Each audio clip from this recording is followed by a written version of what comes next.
क्या आपने कभी सोचा है कि आखिर भारत में इतने बड़े बड़े एक्सप्रेसवे, पुल, एयरपोर्ट और रेलवे प्रोजेक्ट क्यों बनाए जा रहे हैं?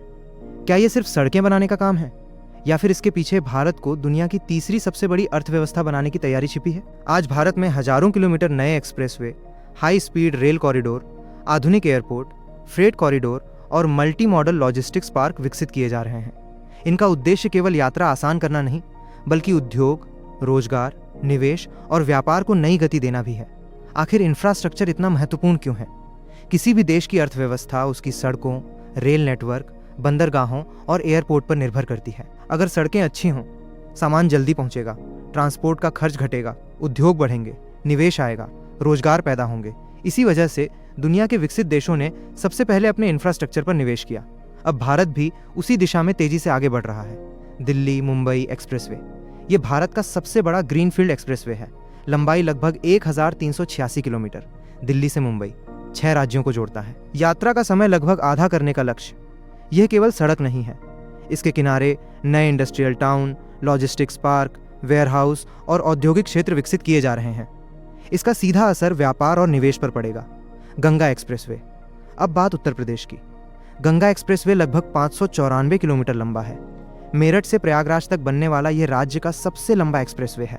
इससे पश्चिमी यूपी, मध्य यूपी, पूर्वी यूपी एक ही हाई स्पीड कॉरिडोर से जुड़ जाएंगे।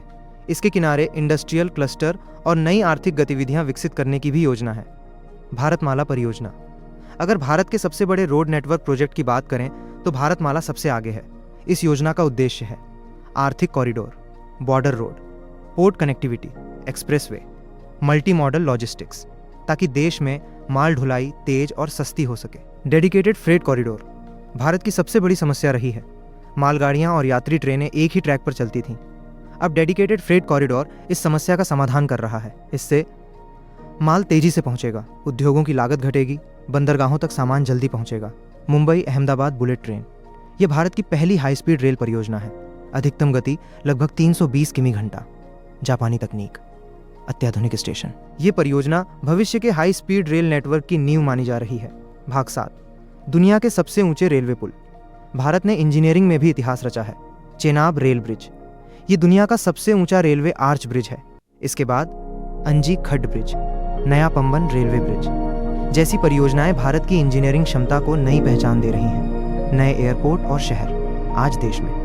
नवी Mumbai airport, Noida international airport, कई नए ग्रीनफील्ड एयरपोर्ट पर तेजी से काम हो रहा है। साथ ही स्मार्ट सिटी और औद्योगिक कॉरिडोर भी विकसित किए जा रहे हैं। पीएम गति शक्ति, पहले अलग अलग मंत्रालय अपने अपने हिसाब से परियोजनाएं बनाते थे। अब पीएम गति शक्ति के तहत सड़क, रेलवे, बंदरगाह, एयरपोर्ट और उद्योगों की योजना एक साथ बनाई जा रही है। इससे समय और लागत दोनों कम करने का लक्ष्य है। क्या चुनौतियां भी हैं? हर मेगा प्रोजेक्ट के साथ कुछ चुनौतियां भी आती हैं। भूमि अधिग्रहण, पर्यावरणीय मंजूरी, लागत बढ़ना, परियोजनाओं में देरी। इन चुनौतियों का समाधान समय पर करना भी उतना ही महत्वपूर्ण है। निष्कर्ष, आज भारत दुनिया के सबसे बड़े इंफ्रास्ट्रक्चर परिवर्तन के दौर से गुजर रहा है। एक्सप्रेसवे, रेलवे, एयरपोर्ट, बंदरगाह, लॉजिस्टिक्स पार्क और औद्योगिक कॉरिडोर केवल निर्माण परियोजनाएं नहीं हैं। ये आने वाले वर्षों में भारत की अर्थव्यवस्था, रोजगार और वैश्विक प्रतिस्पर्धा को नई दिशा देने वाले आधार बन सकते हैं। अब सवाल ये है कि क्या ये परियोजनाएं तय समय पर पूरी होंगी और क्या इनका लाभ देश के हर नागरिक तक पहुंचेगा? इसका जवाब आने वाले वर्षों में मिलेगा। अगर आपको ये वीडियो पसंद आया हो तो इसे लाइक करें, अपने दोस्तों के साथ शेयर करें और ऐसे ही तथ्यपरक वीडियो देखने के लिए जन नजरिया को सब्सक्राइब करना न भूलें।